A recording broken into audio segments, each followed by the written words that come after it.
big problem that we've done. I think I'll ask Pete to maybe talk about it for a second, because a lot of people are asking. The Houthis, we've been very tough and very successful militarily. We've really damaged them badly. These were people shooting down ships and other things, by the way, flying objects like airplanes. They're experts on missiles. I mean, they actually make missiles. Nobody thought that, but they make missiles. It's highly sophisticated and they're very tough. It's been a bad 3 weeks for the Houthis, and it's about to get worse. It's been a devastating campaign, whether it's underground facilities, weapons manufacturing, bunkers, troops in the open, air defense assets. We are not going to relent, and it's only to get more unrelenting.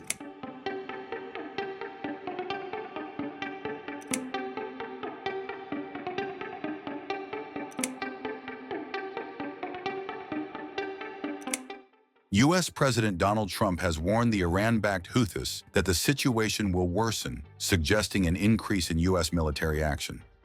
Defense Secretary Pete Hegseth supported U.S. airstrikes in Yemen, acknowledging the strength of the Houthi rebels, but insisting the U.S. would not back down. Trump also hinted at possible talks with Iran. Trump stated that the U.S. has been tough and successful against the Houthis.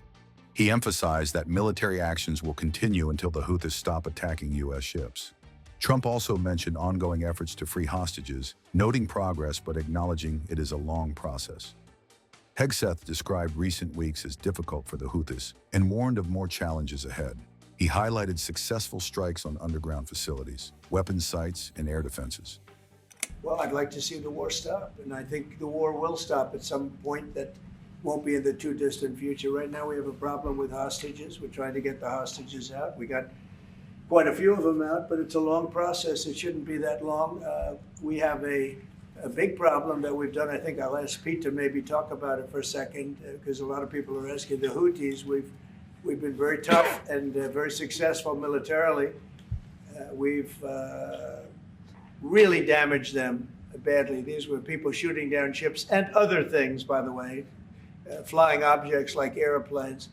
And we've put a major hurt on the Houthis, which nobody's been able to do. We've really hit them hard, and they know it, and they don't know what to do. And it's every night, night after night. And we've gotten many of their leaders and their experts. They're experts on missiles. I mean, they actually make missiles. Nobody thought that, but they make missiles. It's highly sophisticated, and they're very tough, but they've been very badly damaged. Nobody else was able to do that but us. Pete, you want to discuss that, please? Yes, sir. It's been a bad 3 weeks for the Houthis, and it's about to get worse. It's been a devastating campaign, whether it's underground facilities, weapons manufacturing, bunkers, troops in the open, air defense assets. We are not going to relent, and it's only to get more unrelenting until the Houthis declare they will stop shooting at our ships. And we've been very clear at the Iranians as well. They should not continue to provide support to the Houthis, and that message has been made very clear. So we have a lot more options and a lot more pressure to apply, and we know, because we see the reports, how devastating this campaign has been in them, and we will not relent. We have a great military. There's no military like our military, and despite Biden having given a lot, but nevertheless a pretty small piece, but it was a lot of our military away in Afghanistan, and one of the dumbest situations, I think, and maybe the most embarrassing situation we've ever been involved in, that short period of time in Afghanistan. What a disgrace that was, but left a lot of our military behind. Left. You see them in their annual parades where they're parading trucks that are armor-plated and different things that they can't, but it's many billions of dollars we left behind. But despite that, we have a tremendous military. That was a very small portion, because we rebuilt the military during my first term, and we have great things happening with our military. We also essentially approved a budget, which is in the facility, you'll like to hear this, of $1 trillion, $1 trillion, and nobody's seen anything like it. We have to build our military, and we're very cost conscious, but the military is something that we have to build, and we have to be strong, because you got a lot of bad forces out there now. So we're going to be approving a budget, and I'm proud to say, actually, the biggest one we've ever done for the military. We're cutting other things that were under Doge, but under a lot of other. When you look at a woman getting $2 billion for environmental, and it had nothing to do with environmental, and they had $100 in the bank, and they give her $2 billion. Many of those cases, all that stuff is going to be cut out. But we are getting a very powerful military. We have things under order now, the likes of which we've never had before. We've never had the kind of aircraft, the kind of missiles, anything that we have ordered. And it's in many ways too bad that we have to do it, because hopefully we're not going to have to use it. But the military is very powerful, and it's going to remain that way. How do you, Mr.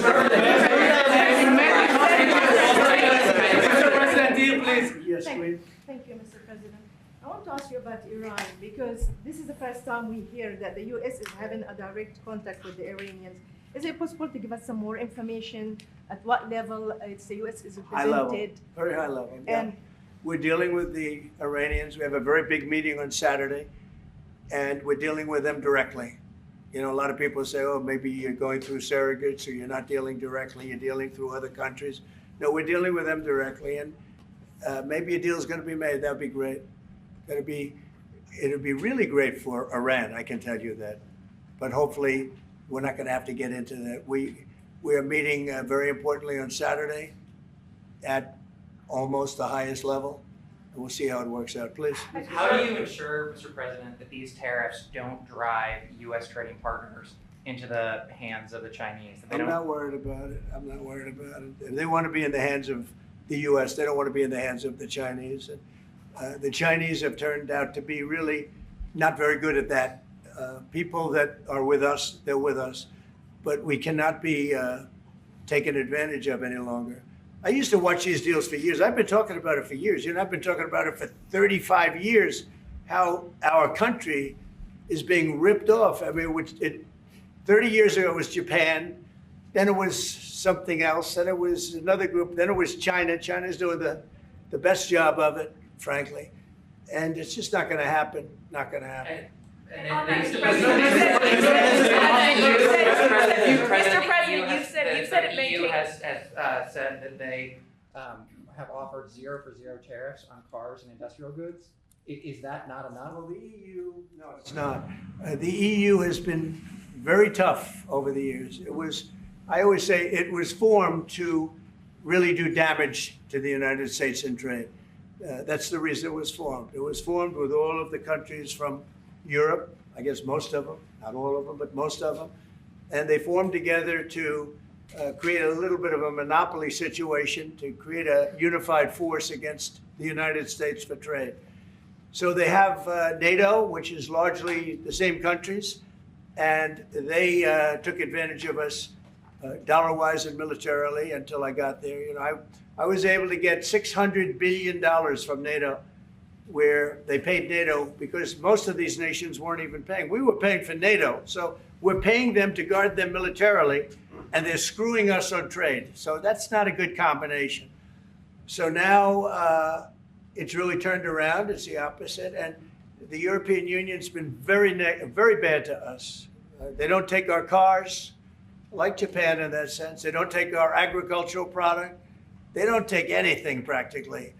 And yet they send millions of cars in a year, Mercedes-Benz, Volkswagen, BMWs. They're sending millions and millions of cars into the U.S., but we don't have a car that's been sold to the European Union or other places, but let's go for the European Union.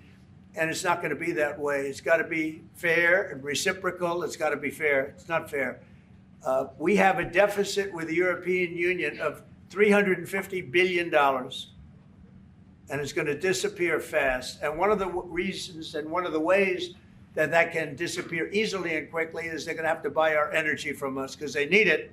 They're going to have to buy it from us. They can buy it. We can knock off $350 billion in 1 week. They have to buy and commit to buy a like amount of energy. And we have that. You know, we have more energy than any country in the world. I don't know if you know that. He knows everything, but the one thing he may not know, we have more energy than any country in the world. We have more of every kind of energy, every form of energy, from oil and gas to coal. And people talk about, I call it beautiful, clean coal. As you know, Germany is opening up a coal plant a week. They tried the windmills and it didn't work. They tried all the other solutions and they were ready to go out of business. Now they're doing a coal plant a week. China is now up to 2 coal plants. They're opening 2 major coal plants every single week in China, all over China, and then we're not allowed to use coal. Well, we have clean, beautiful coal more than anybody else. We have oil and gas more than anybody else. We have the most energy of any country in the world, including Saudi Arabia, including everybody, by a lot. And I took it to number 1. We were number 3, and I took it to number 1 during my administration. And the reason that we were hurt so badly and the reason that we went into such incredible inflation during Biden is energy. It was also their bad spending, but energy, because they played around with this incredible thing that we had built, this administration had built, and the energy costs went through the roof. And when that went up, everything else followed. Now, if you look at what's happening, you got to see this today. I said, we're going to try and get groceries down, right? An old-fashioned term, but a beautiful term. Eggs. So when I got in, the press went absolutely crazy the first week. They said, eggs have quadrupled in price. I said, I just got here. Tell me about it. And Brooke Rollins and our team did a great job, and eggs are down now 79%, and they're all over the place. And this was a problem that somebody else would have taken a long time to cure. We have energy is down. We have interest rates are down. We have groceries, meaning food is down. We have everything is down at levels that nobody ever thought possible. Energy looks like it's going to be in the $2.50 a gallon range and maybe below that for a car. So for gasoline. So we're really doing amazing. I mean, we're cutting prices because prices got so high, people couldn't live. I mean, the prices for groceries, the prices for standard groceries, standard things were going through the roof. They couldn't live. And now those prices are coming down. So call them groceries, but that's down, energy's down, and interest rates are down. Everything's down. And the interest rates, the beauty there is when we refinance debt, you know, debt's become such a big factor in this country. We're going to start paying debt off with tariffs and other things. But it's such a big factor because the interest rate's so high. Well, now that's coming way down. So our budget's going to look a lot better because interest costs are way down. And I guess I've done that. Okay. Many Israelis are watching you now on live show. Good. What is your specific way of getting the hostages out from the horrific captivity? We are trying very hard to get the hostages out. We're looking at another ceasefire. We'll see what happens. But we want to get the hostages out. The Israeli people want the hostages out more than anything. They want the hostages out. This man is working very hard with us to do that. I mean, I don't know. I hope he's being appreciated because he's been a great leader. He's working very, very hard on the hostages and many other things. And there are plenty of things you have to work on. It's a tough place in the world. I have a good partner. Yeah, you do have a good partner, and so do we. We're working very hard on the hostages.